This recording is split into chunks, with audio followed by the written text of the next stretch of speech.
I'm your host, Annie Bowles, and this is News du Jour.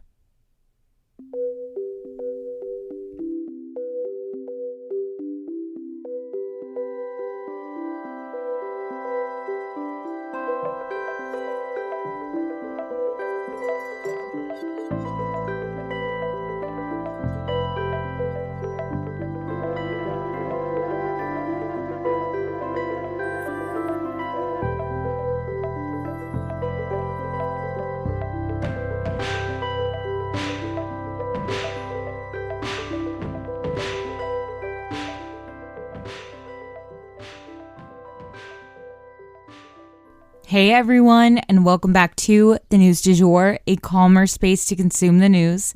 So up first today, we have 3 mini stories, and then we have a ton of other stories to go over. Honestly, this might be a long episode, might be a little bit over time, but we'll see. Let's go ahead and jump into things. So first up in mini stories, late night shows are down, you guys, due to the Hollywood writers' strike.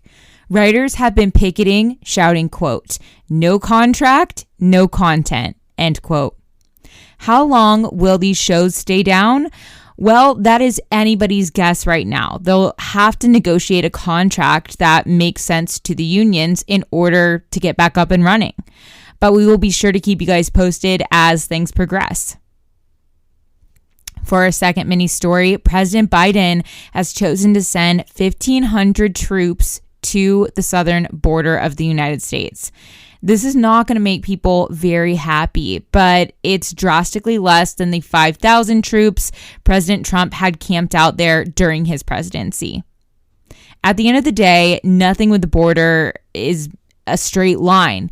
It's messy. It's a messy situation where both compassion but also safety concerns have to be carefully balanced. And lastly, in mini stories for today, the Texas manhunt has now ended with the capture of the mass shooter. He was found in the home of a relative just a few miles away, hiding in a closet under a pile of laundry.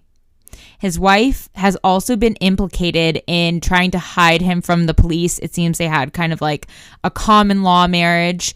They believe that she helped him secure a hiding spot in the home where he was found, and that she may have lied to the police about what she knew. We'll definitely keep you guys posted. From the gas pump to the grocery store, inflation is everywhere. Seriously, make it stop. Thankfully, there's one company out there that's giving you a much-needed break. It's Mint Mobile. As the first company to sell premium wireless service online only, Mint Mobile lets you order from home and save a ton with phone plans starting at just $15 a month. All plans come with unlimited talk and text, plus high-speed data delivered on the nation's largest 5G network.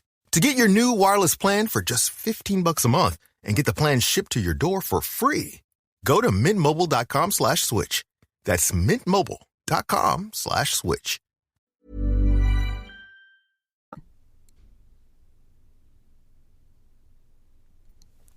And next up for today, I do have to issue a content warning here. This story involves a mass shooting. Again. Speaking of mass shootings, we need to discuss the Atlanta shooting because it's almost like the U.S. has exchanged the Texas manhunt for an Atlanta one. Yesterday in Atlanta, 5 people were shot in West Peachtree between 12th and 13th Streets in Midtown. At least 1 person was killed and 4 more were injured and taken to the hospital. This was considered to be an active shooter situation, meaning that this person was still out and about, armed, and potentially dangerous. We don't know much else about this situation as of right now, as it is actively unfolding, but we will definitely keep you guys posted in the coming days. And next up for today, the E. Jean Carroll trial continues. So a couple of important witnesses have been called in the E. Jean Carroll trial, and I wanted to go over them today. First up, a friend of E. Jean Carroll testified on Tuesday that Jean told her about the rape at the hands of Donald Trump right after it allegedly happened. She even went as far as to speculate that E. Jean Carroll had lost her employment because of this incident. That is, essentially saying it has changed her life forever, as is the case with many rape victims, and made life, quote, very, very difficult, end quote, according to this witness. She recounted a phone call between herself and E. Jean Carroll where E. Jean was breathless and sounded in shock at what had just happened to her. She kept repeating on the phone, quote, "He pulled down my tights. He pulled down my tights," end quote, as if she herself could not believe that it had happened.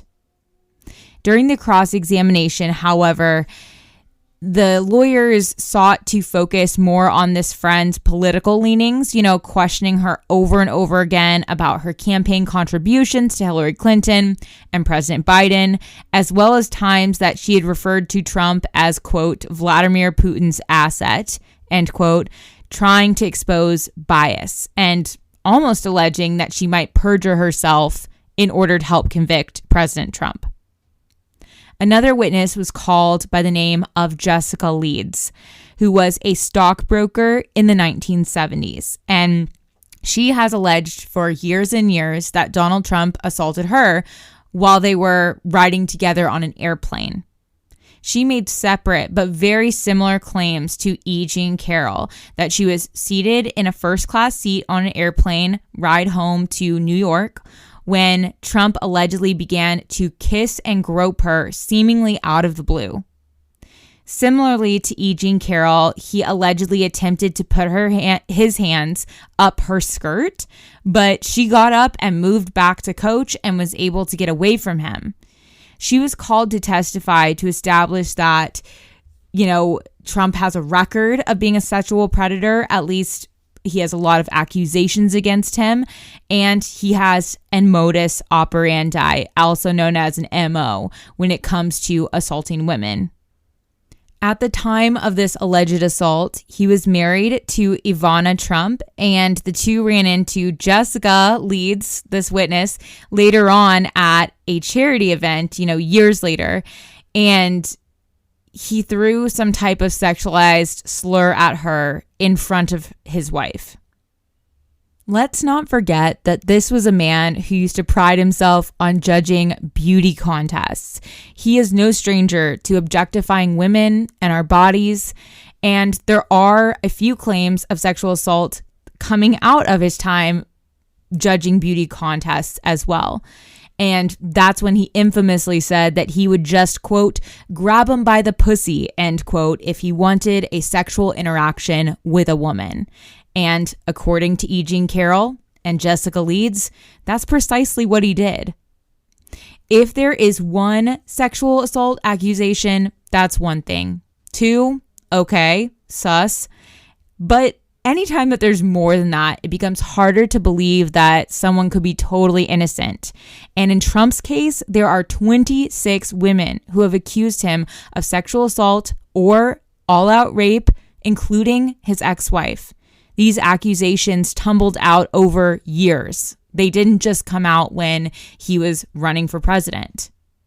I'll go ahead and link in our show notes the Business Insider article that details all 26 accusations against the former president.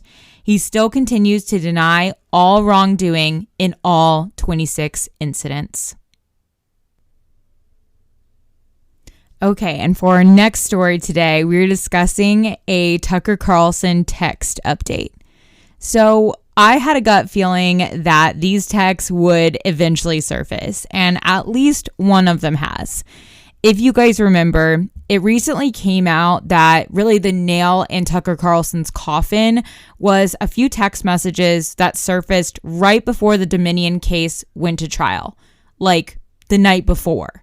And everyone was curious what the heck is in these text messages. I mean, Tucker Carlson has said some pretty offensive and vulgar things in the past, so what could be so bad that it would get the most popular Fox News host fired? Well, one of the texts has surfaced, and according to reports, it reads, quote, A couple of weeks ago, I was watching video of people fighting in the street in Washington. A group of Trump guys surrounded an Antifa kid and started pounding the living shit out of him. It was 3 against 1 at least. Jumping a guy like that is dishonorable, obviously. It's not how white men fight. Yet suddenly, I found myself rooting for the mob against the man, hoping they'd hit him harder, kill him. I really wanted them to hurt the kid. I could taste it. Then somewhere deep in my brain, an alarm went off. This isn't good for me. I'm becoming something I don't want to be. The Antifa creep is a human being. Much as I despise what he says and does, much as I am sure I'd hate him personally if I knew him, I shouldn't gloat over his suffering. I should be bothered by it. I should remember that somewhere somebody probably loves this kid and would be crushed if he was killed. If I don't care about those things, if I reduce people to their politics, how am I better than he is? End quote. Woof, so much to unpack here, but Tucker Carlson is no stranger to a racist comment. He has alluded to white nationalist views in the past, but this text message just puts it in plain language. He feels that there is an inherent difference between white human beings and black ones, which is both disgusting and depressing at the same time, because this is someone with a huge platform.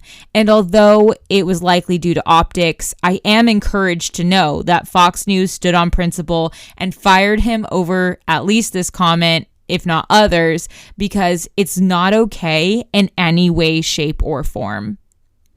And apparently, in some of the other text messages, which have not surfaced yet, he referred to Fox News executives who were female in sexist and vulgar terms as well.